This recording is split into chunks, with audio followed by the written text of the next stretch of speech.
Hello दोस्तों, मैं दिलीप कुमार शर्मा आप सबका अपने चैनल में स्वागत करता हूं जिसका नाम है फाइनेंशियल लिटरेसी।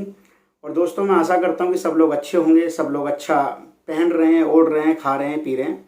तो मैं सभी लोगों की जो है दिल से सभी लोगों के लिए दिल से कामना करता हूं कि सब लोग आगे बढ़ें। तो इसी के साथ आज का वीडियो स्टार्ट करते हैं।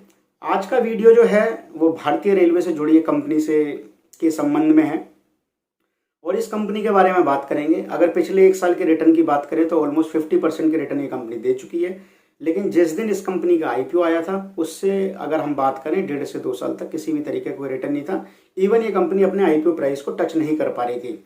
जिन लोगों को कंपनी का नाम पता चल गया है वेल एंड गुड, जिन लोगों को अभी भी डाउट है उनके डाउट्स भी अभी थोड़ी ही देर में क्लियर हो जाएंगे। तो दोस्तों, हम जिस कंपनी के बारे में बात करने वाले हैं वो पहली बात आईआरसीटीसी उसको फाइनेंस करती है, आरवीएनएल उसे भी फाइनेंस करती है, इरकॉन इंटरनेशनल उसे भी फाइनेंस करती है। तो जो दोस्तों आरवीएनएल है और जो रेल विकास निगम लिमिटेड कहते हैं जिसे, और दूसरी इरकॉन इंटरनेशनल है, इनको फाइनेंस करती है पैसों से रिलेटेड।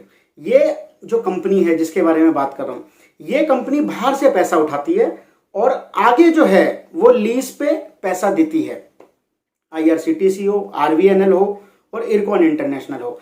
जैसा आपको पता है कि भारतीय रेलवे में अभी भी इंफ्रा इस लेवल का नहीं है, इम्प्रूवमेंट की ज़रूरत है। और जो अभी रिसेंटली इंसिडेंट हुआ है उससे तो और ज़्यादा लोगों की आंखें खुल गई हैं। उन्हें ऐसा लगता है कि जो भारतीय रेलवे वादा करती है सुखद यात्रा, वो कहीं ना कहीं है, लेकिन इस तरीके के अगर मेजर एक्सीडेंट्स होते रहेंगे तो कहीं ना कहीं लोगों को इनसिक्योरिटी महसूस होगी। तो दोस्तों, जिस इंफ्रा की मैं बात कर रहा हूँ, जो इंफ्रा अभी कोरोमंडल एक्सप्रेस जो है उड़ीसा में जो ट्रेन एक्सीडेंट हुआ है उसमें ऑलमोस्ट 300 लोगों की मौत हुई है और 900 से प्लस लोग इंजर्ड हो गए हैं। तो ये दर्शाता है कि जैसे भारतीय गवर्नमेंट ने बताया था कि कवच है, बट वो उस रूट पे अवेलेबल नहीं था। Why it wasn't available I am not sure, but मुझे लगता है कि कहीं ना कहीं इंफ्रा है, कहीं ना कहीं फंड की कमी है जिस वजह से चीज़ें लैग कर रही हैं। और इन सब चीज़ों का समाधान करने के लिए पैसा चाहिए और पैसा देने के लिए एक कंपनी बैठी है जिसका नाम है IRFC, Indian railway finance company. Indian railway जो फाइनेंस कंपनी है वो इन सब लोगों को पैसा देती है, बाहर से वो पैसा उठाती है और आगे इन्हें पैसा देती है लीज पे, उनसे ये पैसा कमाती है। तो आपको पता है कि भारतीय रेल में अभी भी मुझे ऐसा लगता है कि इंफ्रा और भी चीज़ों को लेकर डेवलपमेंट्स जारी रहेंगी। और जिस तरीके से इंसिडेंट हुआ है तो कवच जो है वो हर रूट पे अवेलेबल होगा। और जिस हिसाब से और भी ट्रेनें आने वाली हैं, वंदे भारत की जो इस बजट में बात हुई थी 400 वंदे भारत आएंगी। तो इस तरीके से तो अभी बहुत इंफ्रा की ज़रूरत है और पैसा चाहिए। तो वो पैसा आईआरएफसी ही इन सब की नीड को पूरा करेगा, केवल आईआरसीटीसी की नीड को ही नहीं, आरवीएनएल की नीड को भी और इरकॉन इंटरनेशनल की भी नीड को भी। तो दोस्तों, हर चीज़ के पीछे एक तर्क वितर्क होता है। अब आप बोलेंगे आईआरएफसी कैसे ले लें भैया, इसके फंडामेंटल्स कैसे हैं, तो उस फंडामेंटल्स पे ही बात करेंगे अभी। तो अगर हम फंडामेंटल्स की बात करें रेवेन्यू की, तो दोस्तों 2018 का जो रेवेन्यू था वो 11,018 करोड़ था। 2018 के फाइनेंशियल ईयर में 11,018 करोड़ का रेवेन्यू, और दैट बिकेम 20,299 करोड़ का रेवेन्यू इन 2022। 5 साल में ऑलमोस्ट डबल ना होके उससे थोड़ा सा कम। अच्छा, अब बात करते हैं प्रॉफिट्स की। 2007 करोड़ का प्रॉफिट था 2018 में, और ऑलमोस्ट थ्राइस 3 गुना प्रॉफिट हो गया 2022 के अंदर, जो कि प्रॉफिट है 6,089 करोड़। तो दोस्तों, आप समझ सकते हैं 2007 करोड़ का प्रॉफिट 6,089 करोड़ हो गया 5 साल के अंदर। 3 गुना प्रॉफिट हो गया, ऑलमोस्ट ट्वाइस जो है रेवेन्यू हो गया। कंपनी के ईपीएस की बात करें तो EPS overall year on year बढ़ ही रहा है, और इस बार अगर 2022 की बात करें तो ईपीएस था 4.66। FY23 के फिगर्स आएंगे तो मैं उसके बारे में आपको अपडेट कर दूंगा। लेकिन अगर आप 5 साल का किसी कंपनी का ट्रैक देखते हैं और उसमें वो अगर पॉजिटिव शो करती है तो इट मीन्स वो पॉजिटिव ही है और वो आने वाले समय में आपको पैसा बना के देगी। दोस्तों, अगर हम बात करें आरओई की तो ऑलमोस्ट 14.85 का जो है रिटर्न ऑन इक्विटी है, that is not bad at all. और अगर हम डेट टू इक्विटी की बात करें तो that is 9.47, that could be a concern, क्योंकि जो डेट टू इक्विटी रेशियो होना चाहिए तो वो डेट जो है कभी भी ज़्यादा नहीं होना चाहिए। 9:9.47 का अगर डेट इक्विटी रेशियो है तो इसे आप ज़्यादा मान सकते हैं। लेकिन भारतीय रेलवेज में मैं इस चीज़ को बहुत बड़ा अमाउंट कंसिडर नहीं करूँगा, क्योंकि जिस हिसाब से भारतीय गवर्नमेंट काम कर रही है, जिस तरीके से पैसा आ रहा है भारतीय गवर्नमेंट के पास, वो कहीं ना कहीं इसको ईज डाउन कर देगी फॉर द अपकमिंग ईयर्स। अब दोस्तों हम इसके बारे में बात करेंगे, तो इसके कुछ टेक्निकल्स की बात करते हैं। तो दोस्तों एक टर्म होता है पियोतरोस्की स्कोर। पियोतरोस्की स्कोर जो है वो 8 से 9 ऑलमोस्ट 8 प्लस ही होना चाहिए, तो उसको एक पॉजिटिव स्कोर माना जाता है। ये जोसेफ पियोतरोस्की करके एक पर्सन थे जिन्होंने इसकी फॉर्मुलेशन की थी, इस फॉर्मूला की जो पियोतरोस्की है। ये पियोतरोस्की स्कोर जो है इसका 4 है। दैट इज नॉट बहुत ही शानदार नहीं है, लेकिन मैं कहूंगा कि कई बार क्या होता है कि ईयर ऑन ईयर जो रिजल्ट्स हैं उसके बेसिस पे पियोतरोस्की स्कोर है, उसकी कैलकुलेशन भी मैं एक सेपरेट वीडियो में बता दूंगा आपको कि वो कैसे होती है। बट अभी मैं मान के चलता हूं कि पियोतरोस्की स्कोर 4 है, आप इसको कंसीडर कर सकते हैं। बट शेयर जो है वो 31 से 32 रुपए पे अवेलेबल है।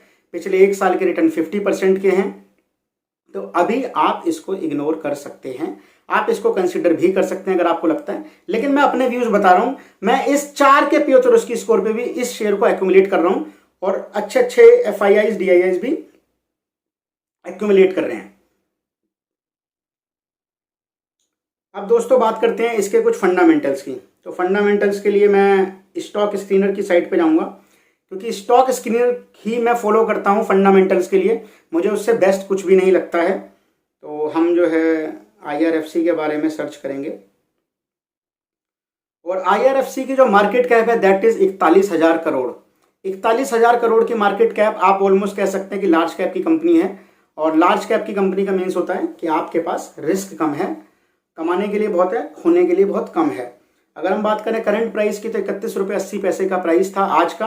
आने वाले समय में प्राइस बढ़ेगा, दैट इज फॉर श्योर। और भारतीय रेलवे में मुझे लगता है कि इसका प्राइस बढ़ना चाहिए, क्योंकि फाइनेंस की बहुत ज़रूरत है, इंफ्रा बहुत डेवलप करना है, ट्रैक्स उस लेवल के नहीं है।